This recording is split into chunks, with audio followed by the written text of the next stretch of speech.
When Colombian President Gustavo Petro posted, "Come get me, I'm waiting for you here," on social media in response to Trump's threats, he wasn't just defending his country's sovereignty. He was throwing down a gauntlet that could reshape the entire balance of power in Latin America. For the first time since the Venezuela operation, a regional leader has openly dared the United States to follow through on its military threats. And the response from across the hemisphere suggests that Petro may not be standing alone. The exchange began when Trump, fresh from his successful operation in Venezuela, turned his attention to Colombia during a press conference aboard Air Force One. His words were characteristically blunt and personal. "Colombia is very sick, too. Run by a sick man who likes making cocaine and selling it to the United States, and he's not going to be doing it very long." When a reporter asked if this meant a military operation against Colombia, Trump's response was chilling in its simplicity. "Sounds good to me." But Trump may have underestimated the man he was threatening. Gustavo Petro isn't just another Latin American president caught off guard by American aggression. He's a former guerrilla fighter who spent years battling against what he saw as American imperialism in the region. His response to Trump's threats was swift, defiant, and unprecedented in its directness. In a statement that sent shockwaves through diplomatic circles, Petro declared, "Come get me. I'm waiting for you here. Don't threaten me. I'll wait for you right here if you want to." This wasn't diplomatic language. This wasn't careful positioning designed to avoid confrontation while saving face. This was a direct challenge to American military power from a leader who clearly believes he has nothing left to lose. More importantly, it was a signal to other Latin American leaders that the time for quiet accommodation with American threats may be over. The immediate response from across the region suggests that Petro's defiance is striking a chord. Within 24 hours of his statement, Brazil, Chile, Mexico, and Uruguay issued a joint declaration condemning what they called unilateral military actions and expressing profound concern about American interventions in the hemisphere. This wasn't just diplomatic courtesy. According to sources familiar with the discussions, these governments are actively coordinating their response to what they see as an existential threat to regional sovereignty. To understand why Petro's challenge matters so much, you have to look at the specific dynamics of Colombian politics and its relationship with the United States. Colombia has been one of America's most reliable allies in Latin America for decades, receiving billions of dollars in military aid through Plan Colombia and serving as a crucial partner in the war on drugs. But that relationship has always been complicated by the reality that American demands often conflict with Colombian sovereignty and democratic governance. Petro represents a fundamental break from this tradition of accommodation. As a former member of the M19 guerrilla movement, he brings a perspective shaped by decades of resistance to what he sees as American imperialism. His election in 2022 marked the first time in Colombian history that a former guerrilla leader reached the presidency, and his administration has consistently taken positions that challenge American priorities in the region.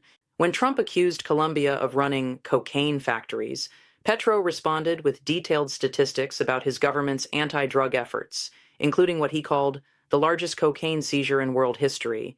But more importantly, he challenged the fundamental premise of American drug policy, arguing that the problem lies with demand in the United States, not supply in Colombia. "I am not illegitimate, nor am I a narco," Petro declared. "I only have as assets my family home that I still pay for with my salary." The personal nature of Trump's attacks seems to have backfired spectacularly. By making the confrontation about Petro personally rather than about policy differences, Trump gave the Colombian president exactly the platform he needed to position himself as a defender of Latin American dignity against American bullying. Petro's declaration that he would take up arms to defend his country resonated not just in Colombia, but across the region. The timing of this confrontation could not be worse for American interests in Latin America. The Venezuela operation, which was supposed to demonstrate American strength and deter challenges to U.S. hegemony, has instead sparked exactly the kind of regional resistance that the Monroe Doctrine was designed to prevent. By acting unilaterally and bypassing international law, Trump has forced Latin American governments to choose between their sovereignty and their relationship with Washington. Most are choosing sovereignty. Mexico's President Claudia Sheinbaum has categorically rejected American military intervention in her country, stating that Mexico categorically rejects intervention in the internal affairs of other countries. Brazil's government has gone further, with officials privately describing the Venezuela operation as a violation of international law that sets a dangerous precedent for the entire region. But it's not just the governments that are pushing back. Civil society organizations across Latin America are mobilizing against what they see as a return to the darkest days of American interventionism in the region. From Mexico to Argentina, protest movements are organizing under the banner of regional sovereignty and resistance to American imperialism. The images of these protests, with crowds burning American flags and chanting anti-imperialist slogans, are being broadcast across the region and beyond. China is watching these developments with great interest.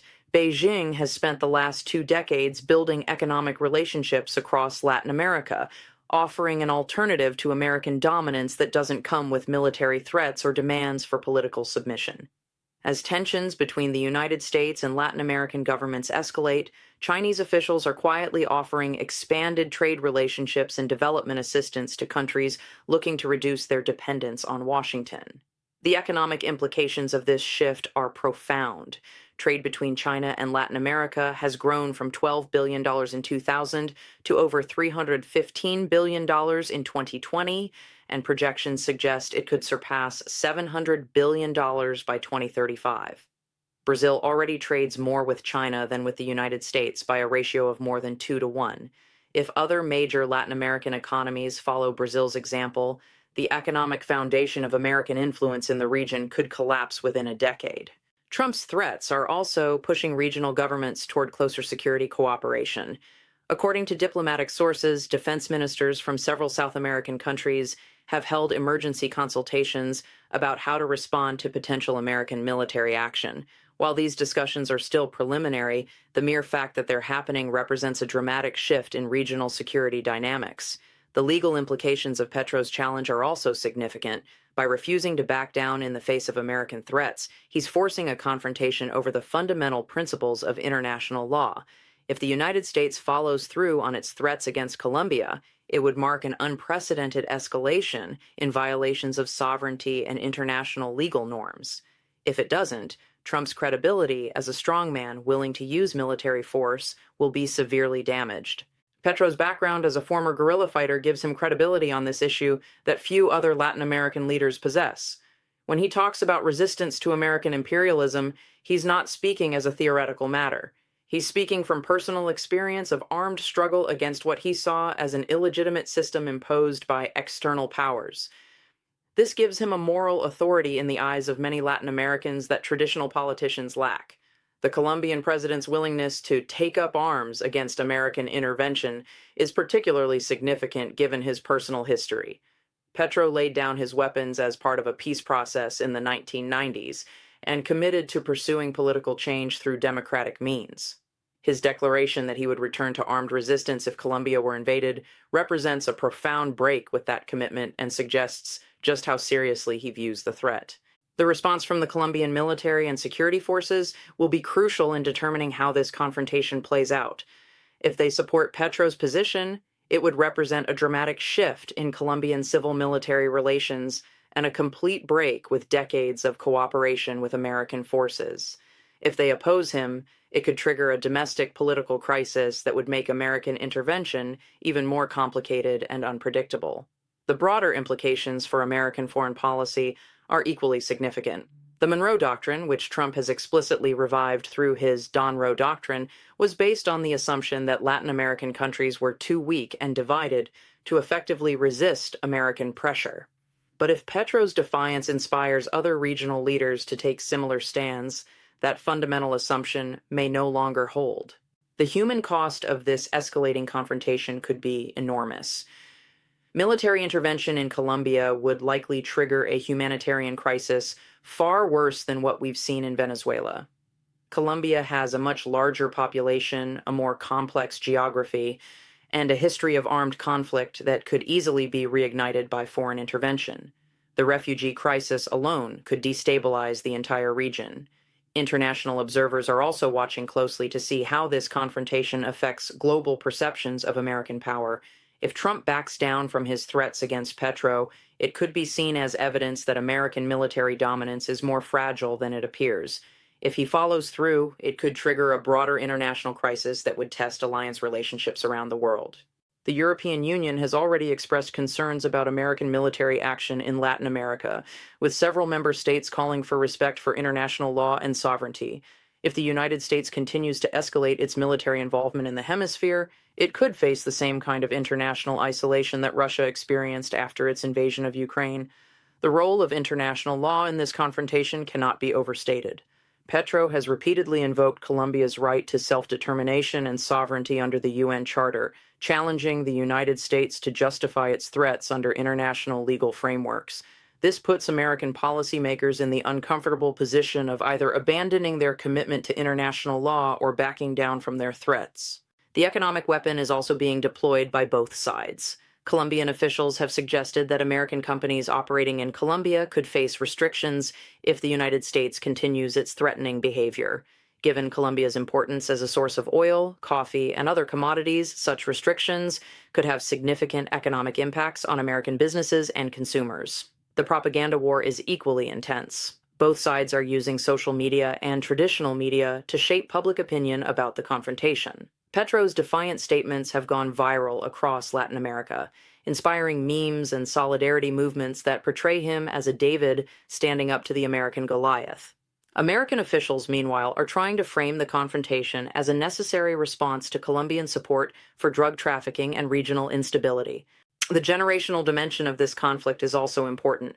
Petro represents a generation of Latin American leaders who came of age during the era of American military interventions in Central America and who have no personal memory of the benefits of American hegemony. For them, American power is associated primarily with coups, invasions, and economic exploitation rather than security and prosperity. Young people across Latin America are particularly supportive of Petro's stance, viewing it as long overdue pushback against American arrogance and imperialism.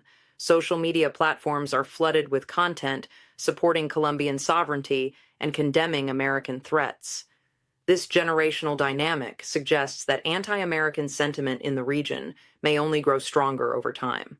The religious dimension of the conflict is also significant. Many Latin Americans view Trump's invocation of Judeo-Christian civilization as code for white supremacy and cultural imperialism.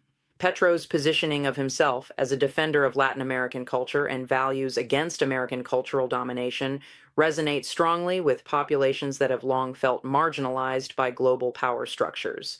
Looking ahead, the trajectory of this confrontation will depend largely on domestic political dynamics in both countries. In Colombia, Petro's approval ratings have actually increased since he began his confrontation with Trump, suggesting that his defiant stance is popular with Colombian voters.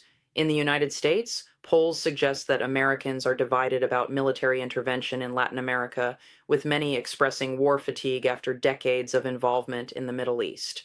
The ultimate question is whether Petro's challenge will inspire other Latin American leaders to take similar stands, or whether the fear of American retaliation will force them to back down.